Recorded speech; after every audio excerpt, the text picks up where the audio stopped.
Welcome to class. In today's class, we're going to be solving this applied question on the volume of a cone. And the question is, a right circular cone is such that its height h is twice its radius r.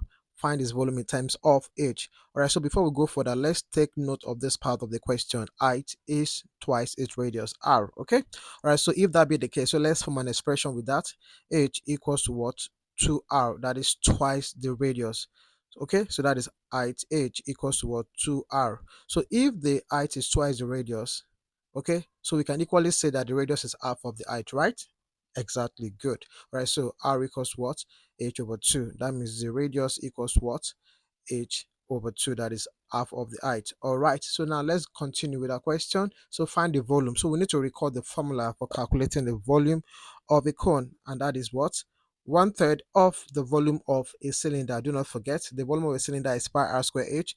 So the volume of a cone is one third of it. So that is 1 over 3, okay, multiplied by pi r square h. Are you still following? Fantastic. So the volume of a cone is one third of the pi r square h. All right. So what we're going to be doing basically here, we're going to be substituting, okay, the value over r, okay, for what? H over 2. That is anywhere you see r, we're going to be what? Substituting with what? H over 2. All right. So v equals what? 1 over 3. That is one third, okay? Because the question says find the volume in terms of h. All right. So that be one third multiply, okay, by pi. We are not substituting the real value of pi here, okay? So we're not solving deeper. Alright, so I have one third multiplied by pi, then the r. Take note of the r. So r will now have a new value. So the new value for r now will now be h over 2. Alright, good. So that's h over 2. Okay, so into brackets. Then I'm going to apply what? My square. So h over 2 all raised to power of what? 2. Then this other h remains the same. So that is multiplied by what? H. All right. I hope you're still following. Fantastic. So let's continue. All right. So let's go. V equals what? One third. That is 1 over 3. Okay. So now let me simplify what I have in the brackets. Okay.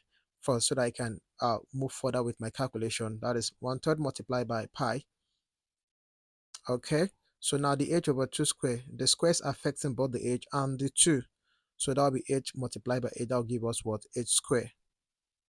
And the 2 also, the denominator will be affected by the square. That is 2 times 2 is 4.